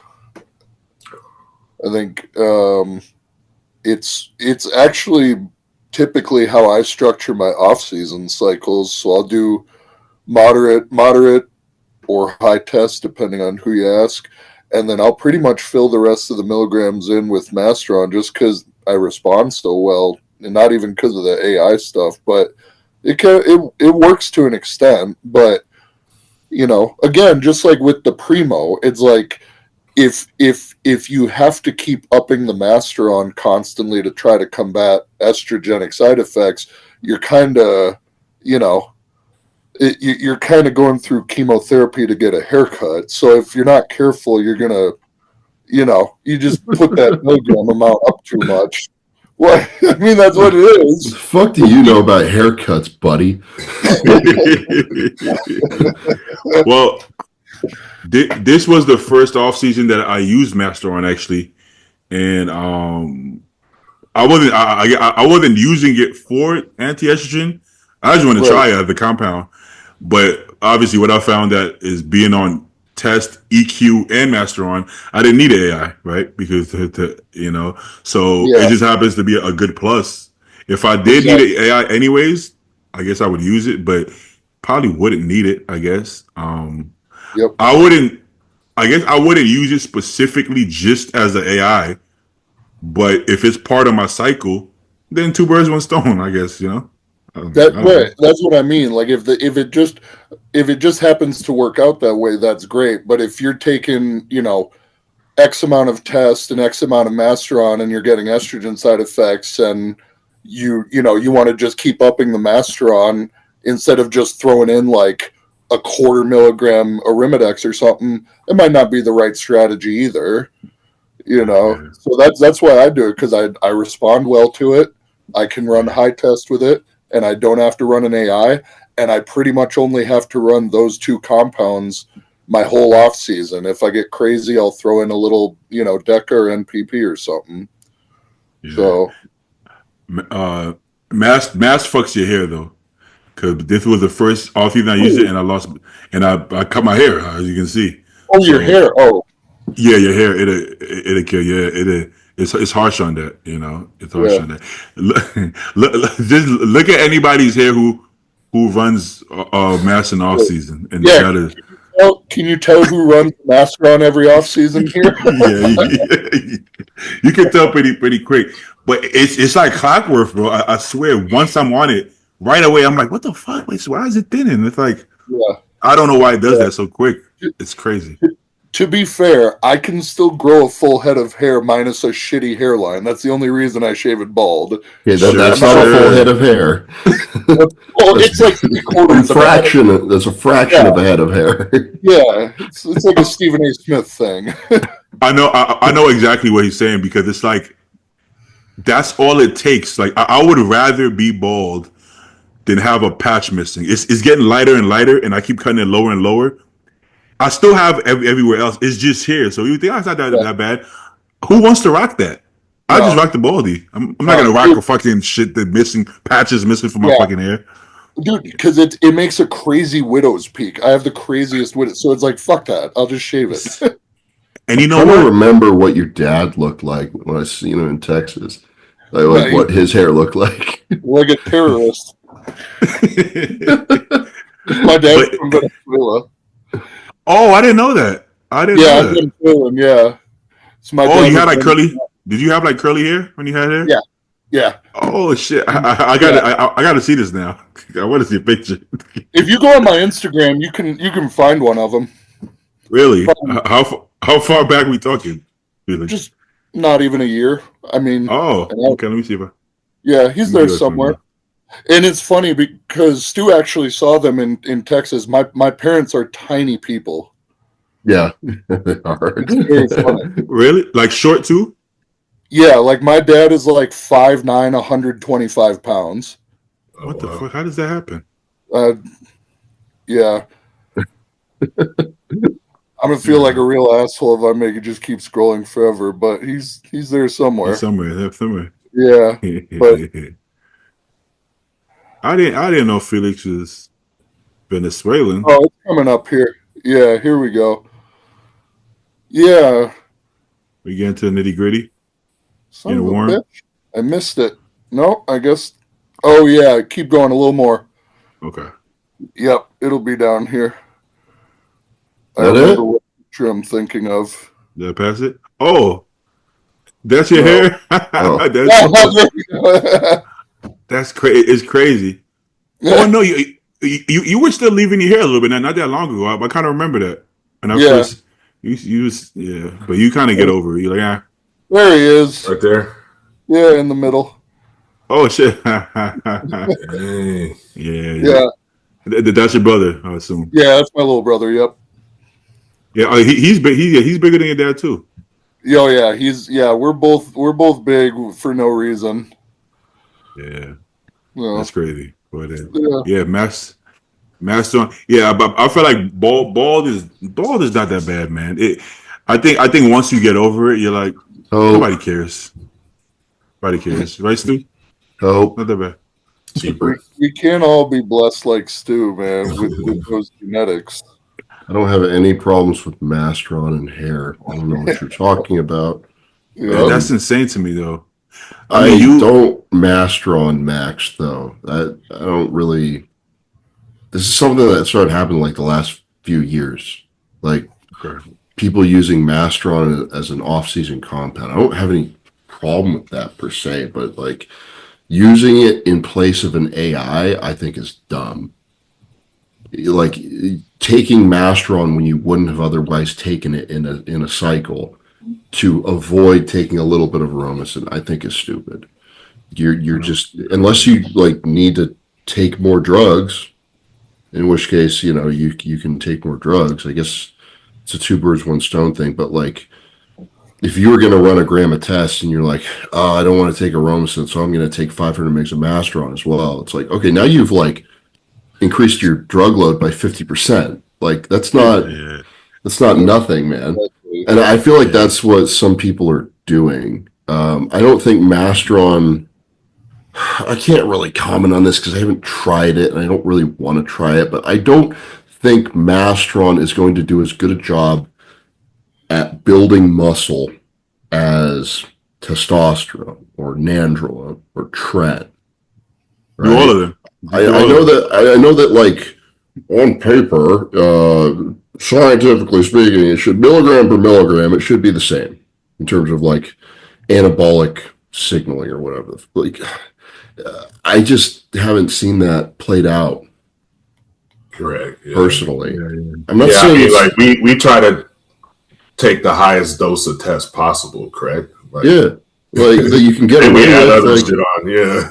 bro, I was taking like a cc a day. I felt amazing this year. Like, Yeah, but the mass guys, like they're trying to take the minimum amount of tests and the most amount of mass or primo. And you know why there's a fucking Masteron shortage or why there's a Primo shortage? Because of all these bald fucks keep on taking our drugs and using them in the off season when we need them for prep. Okay? Not so you, like, Felix. as like a market forces kind of deal, right? Like this isn't sustainable. Yeah. You got to go back old school. And now China is like barely accessible anymore. So like we're in for it, man. What did test ever do to anybody? I love tests. What's so bad about tests? Gave you gyno. Yeah. That doesn't happen to me. No. I agree though, because even though I do run a lot of Masteron, I also run a lot of tests with it. I run them both high. I don't understand where this fad came from, where you're basically running like 12 milligrams above TRT, but then 1,000 Masteron. In my mind, you should run as much test as you can, handle. Basically as much test as you can tolerate within reason, and then the milligrams from there. This isn't advice for beginners, by the way. Don't just start at trying to find how much test you can handle right off the bat. I recommend this to my local bikini girls. I don't know what you're talking about. Hey, I might be the only one that does this, but every single cycle I do, I start the test at 500, but I continue to go up until I can't tolerate it anymore, and then that's where I stay. That's kind of a weird way to do it, but it helps me because I do that at 600. Yeah, that's normal to tirade it up like that. Well, because what happens is if I say let me start at a gram or 1,500, I'll like balloon up because I'm so like water sensitive. I'll balloon up and boom, and then I don't like that. So this way, 500, I'm like, okay, I'm getting bigger. Then I go, 7, And I keep going. I'm like, I'm just getting bigger, and I'm not getting softer, getting bigger. Then I get to a point where I'm like, let me look at my ankles. Whoa. I don't want. I'm not trying to get a C-bum ankles in fucking 2019. So once I see a little the socks leaving that imprint, I'm like, whoa. Yeah. But you tried it both ways, and you learned to tirade it up. Exactly. Yes. You know, but so you can slap it in, and it's rough. Like, it's a rough couple of weeks. It's like it catches my body off guard, and then I get side effects. Where I don't get any side effects when I go up. So I do this with everything I do, even GH. I'll start. I don't start at 1IU with GH though. 5. Yeah. Honestly, well, I'll be honest. I do half a bottle, then I do full bottle. That's the only levels I know. 5IU or 10IU, depending on what bottle I get. If I get the 12IU bottle, I'm still gonna go by. I'm still going half a whole bottle. Whatever it is, it's half bottle until I'm like, okay, everything is good. Full bottle. This is not advice. It's just my brain. Everything has to be simple. I don't like it's not pulling. CD. Yeah, I don't want to pull 10. I pull the bottle and then I'll do half or I'll do the whole thing. So, Right.